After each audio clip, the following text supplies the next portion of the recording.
ધોરણ 12 આર્ટ્સ વિષય હિન્દી 13મું કાવ્ય છે મહાપ્રસ્થાન। જોવા જઈએ તો મહાભારતમાં એક પર્વનું નામ છે, એટલે એનો એક અધ્યાય, એનું નામ પણ મહાપ્રસ્થાન પર્વ છે। મહાપ્રસ્થાન એટલે લાંબી યાત્રા।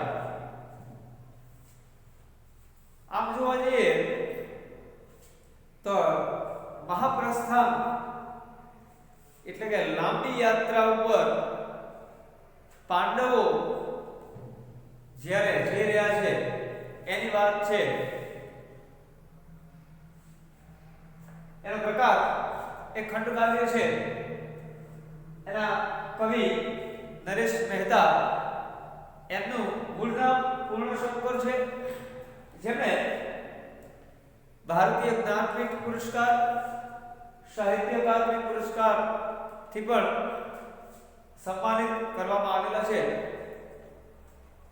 એમણે ઉપન્યાસ, કહાની, નિબંધ, નાટક, એકાંકી, યાત્રાવૃત્ત, અનુવાદ, આ બધા અનેક ગદ્ય, અનેક વિધાઓ પર એમણે રચનાઓ આપેલી છે।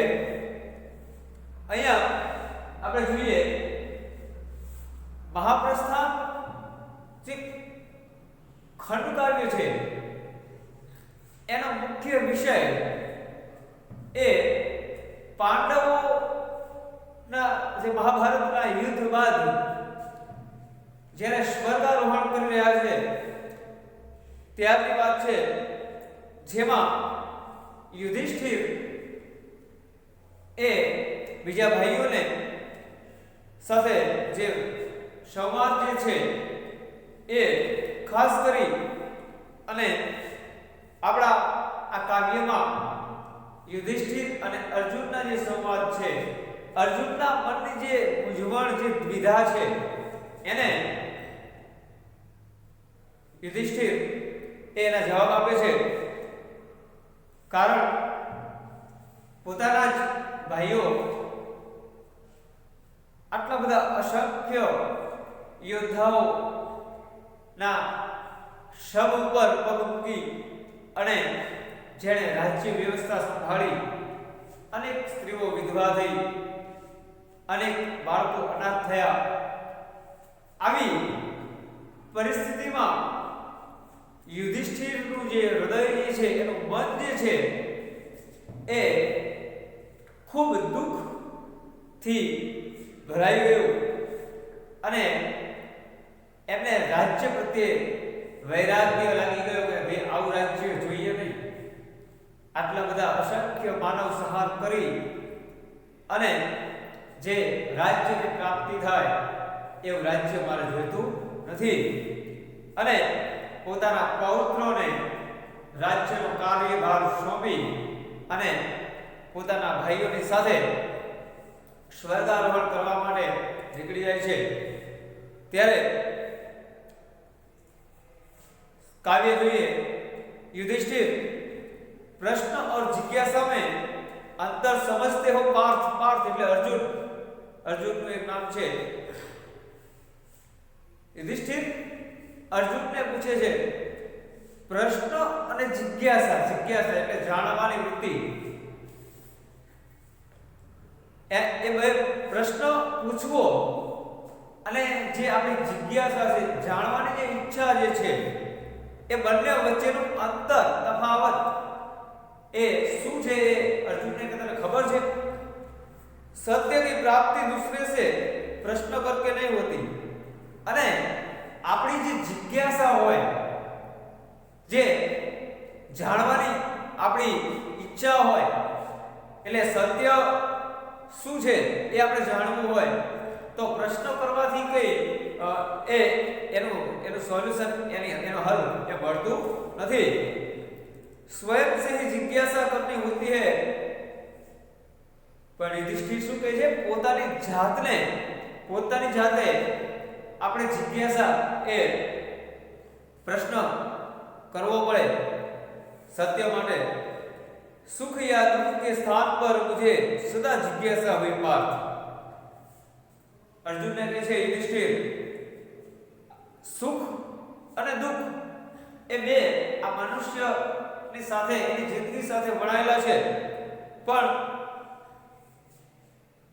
અહીંયા યુધિષ્ઠિર શું કહે છે કે સુખ અને દુઃખની જગ્યાએ મને તો હંમેશા जिज्ञासा थी, जानवानी इच्छा थी, मेरे राज्य परित्याग से युधिष्ठिरे જ્યારે રાજ્યનો પરિત્યાગ કર્યો છે ત્યારે અવશ્ય ही तुम लोगों को बुरा लगा होगा।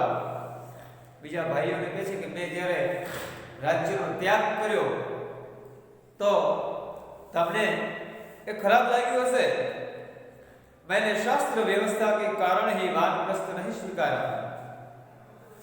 જેમ ધર્મશાસ્ત્રોમાં લખેલું છે જે ચાર આશ્રમ જે છે એમાં જે છેલ્લું છે વાનપ્રસ્થાશ્રમ, તો એ શાસ્ત્રોક્ત વિધિના લીધે મેં આ વાનપ્રસ્થ સ્વીકાર્યું નથી, પરંતુ यह मेरी वैचारिकता का निष्कर्ष था बंधु। પણ એમણે કહ્યું કે મેં શાસ્ત્રોમાં જેમ લખેલું છે વાનપ્રસ્થ એ અમુક ઉંમર પછી જે વૃદ્ધત્વમાં સ્વીકારવાનું હોય એ પ્રમાણે મેં સ્વીકાર્યું નથી, પણ આ મેં જે વાનપ્રસ્થ સ્વીકાર્યું છે તો એ મારી જે વૈચારિકતા જે છે એનો નિષ્કર્ષ છે। મેં મારી વૈચારિક જે શક્તિ જે છે, જેને મારા વિચારો જે છે એનો નિષ્કર્ષ એ આ वानप्रस्थ छे। अर्जुन कैसा निष्कर्ष? युधिष्ठिर वस्तु से हीन होता जाने का अर्थ है व्यक्तित्व से संपन्न होते जाना। कोई वस्तुओ होय एना करता ए पोते निम्न छे એવું જ્યારે અનુભવ થાય ત્યારે આપણને તો એમ લાગે કે આપણે વ્યક્તિગત રીતે આપણે સંપૂર્ણ છીએ, પણ युद्ध राज्य साम्राज्य संपदा संपद इनकी सबकी सीमाएं है पार्थ। पर युधिष्ठिर કહે છે કે યુદ્ધ, રાજ્ય, સામ્રાજ્ય, સંપદા એટલે સંપત્તિ, સંબંધો આ બધાની એક સીમા હોય, સરહદ હોય, यही वे कुचक्र है। અને એ જ કુચક્ર એટલે ષડયંત્ર અને આજ જે સીમા જે છે એ જ એનું ષડયંત્ર જે છે, जिन्हें व्यक्ति अपने चारों ओर बुन लेता है। આ એવું ષડયંત્ર છે આ મોહ માયાનું, સંબંધોનું, જે વિતૃષ્ણતાનું એ માણસને ચારે બાજુથી ઘેરી લે છે और फिर कभी इस सफलता की सुगंध से परिवृत्त से बाहर आना नहीं चाहता। परिवृत्त घेराव અને પછી એ પોતે પોતાની જાતને સફળ માનતો હોય છે, પણ આ સફળતાની જે સુગંધ છે એના ઘેરાવામાંથી એ બહાર નીકળી નથી શકતો અથવા ઈચ્છતો નથી। એ વસ્તુએ ये सफलताएं एक दिन उसका पर्याय बन जाती है। અને આ જે વસ્તુઓ જે છે એની જે સફળતા જે છે એ एक दिवस એનો पर्याय बन जाए। वस्तुओं और सफलताओं के माध्यम से अमरता प्राप्त करने को ही तो तुम पुरुषार्थ और संकल्प कहते हो। युधिष्ठिर કહે છે આગળ કે આ વસ્તુઓ અને સફળતાઓ જે છે એના થકી, એના માધ્યમથી અમરતા પ્રાપ્ત કરવા માટે તો તમે આ પુરુષાર્થ અને સંકલ્પ જે છે એ એનું જ નામ છે, એનો જ પર્યાય છે। ये दुर्ग प्रासाद स्मृति भवन, दुर्ग એટલે મહેલ, પ્રાસાદ એટલે પણ મહેલ અથવા રાજભવન અથવા વિશાળ ભવન, સ્મૃતિ ભવન એટલે કોઈની યાદમાં બનાવેલું ભવન, ચારણ પ્રશસ્તિયા એટલે ચારણોએ જે પ્રશંસા કાવ્યોની જે રચના કરી એ જૂઠે ઇતિહાસ વાલે શિલાલેખ એટલે પથ્થર પર જે કોતરાયેલો લેખ હોય એ શિલાલેખ व्यक्ति को अमरता देंगे पर प्रश्नार्थ करे છે યુધિષ્ઠિર કે શું આ મહેલો આ યાદમાં બનાવેલા જે ભવનો જે છે એ ચારણના જે પ્રશંસા કાવ્યો જે છે અથવા જૂઠા ઇતિહાસ વાળા જે શિલાલેખ જે છે એ શું વ્યક્તિને અમર બનાવી દેશે ખરા? જળ જળ કાહી प्रतिनिधित्व कर सकता है चेतन का नहीं। जे जड़ होय निर्जीव होय ए निर्जीवનું પ્રતિનિધિત્વ કરી શકે એનું પ્રતિનિધિત્વ એ ચેતન વ્યક્તિ જે હોય જેનામાં ચેતના હોય એ ના કરી શકે। तुम्हें बार बार कचोटती है अपने व्यवस्था कचोटना મનમાં દુઃખ થવું પીડા થવી अपनी व्यवस्था की तुम अपमानित किए गए तुम्हारे स्वत्व का हनन किया गया।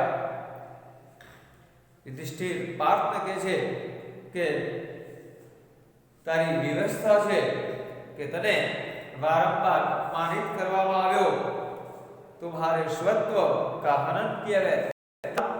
જે આત્મસન્માન જે છે એ છીનવી લેવામાં આવ્યું અથવા એને ખંડિત કરવામાં આવ્યું। न्याय प्राप्ति के लिए तुम्हें संघर्ष करना पड़ा અને ન્યાય માટે થઈ અને તારે આટલો સંઘર્ષ કરવો પડ્યો। हे पार्थ कभी उन विचारहारा साधारण जनों के बारे में सोचो। एक तू આવો વ્યક્તિ હોવા છતાં તારી સાથે જો આવું થઈ રહ્યું છે તો યુધિષ્ઠિર કહે છે ક્યારેક જે સાધારણ જે માણસો છે એના વિશે તો તું વિચાર जो सदा अपमानित होते रहे जे हमेशा अपमानित થતા રહે છે એવા સામાન્ય માણસો વિશે તો કંઈક વિચાર। जिनके स्वत्व का अपहरण ही हमारे ये दीप्त साम्राज्य है અને એ સામાન્ય જે માણસો જે છે એમનું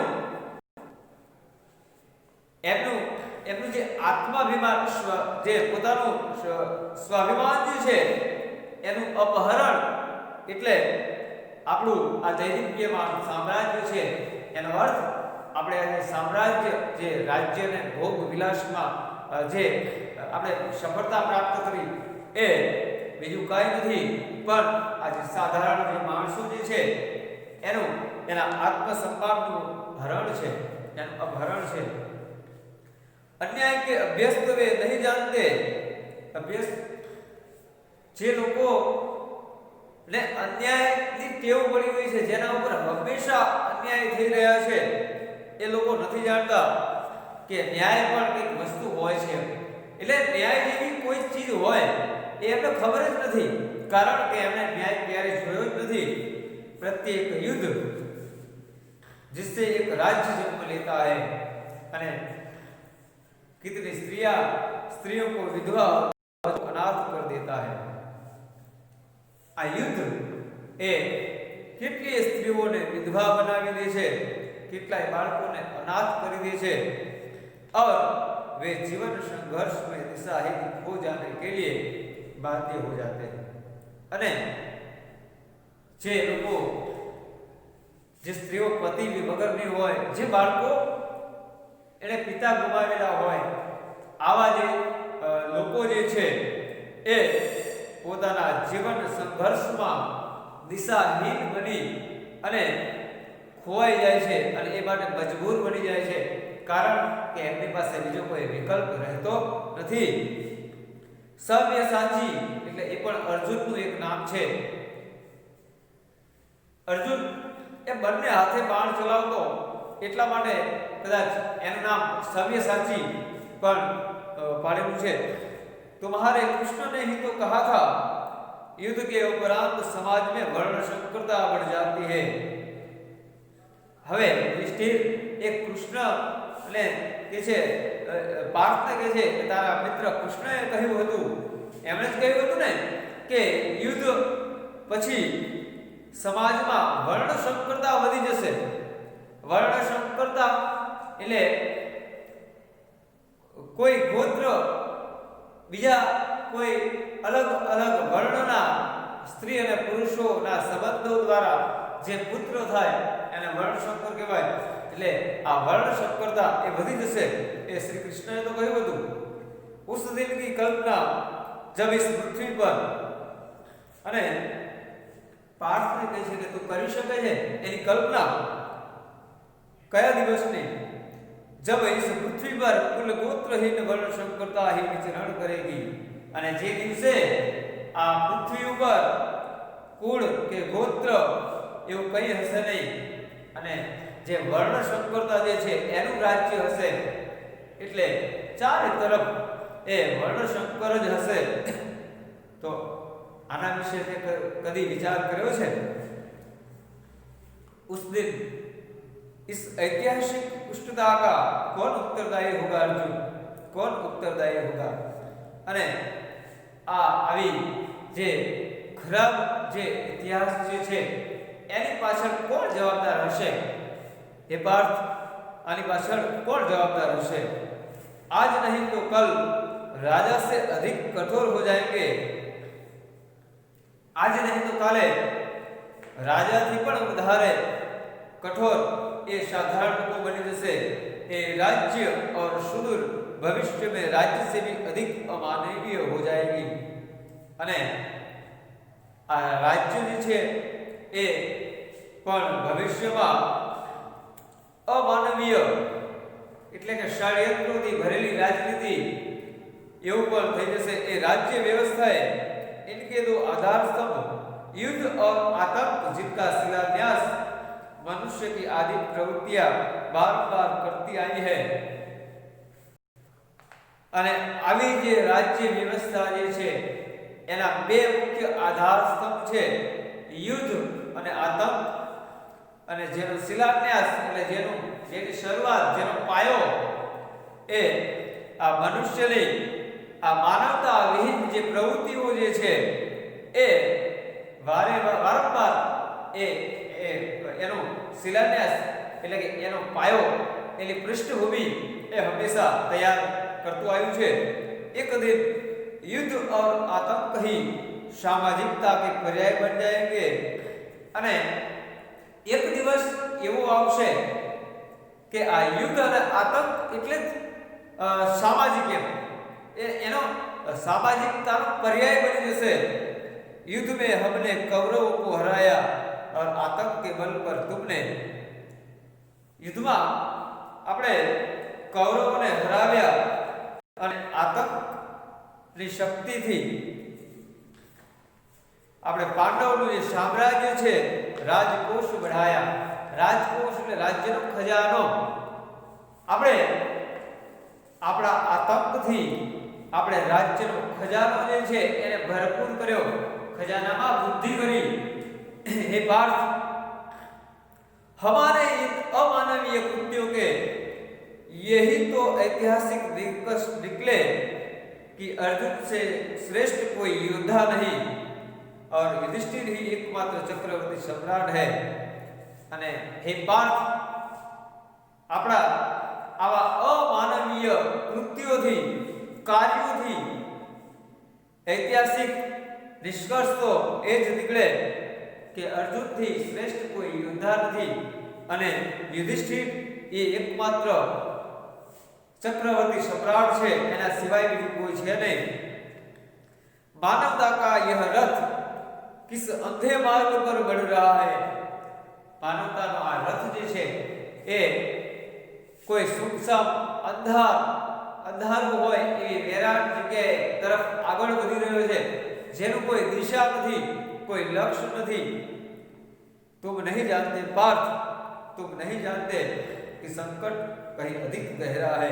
हे पार्थ, तू नहीं जानतो कि आ मानवताનો જે રથ જે છે એટલે કે આ જે લોકો જે છે એ કયા રસ્તે જઈ રહ્યા છે એની એમને ખબર નથી।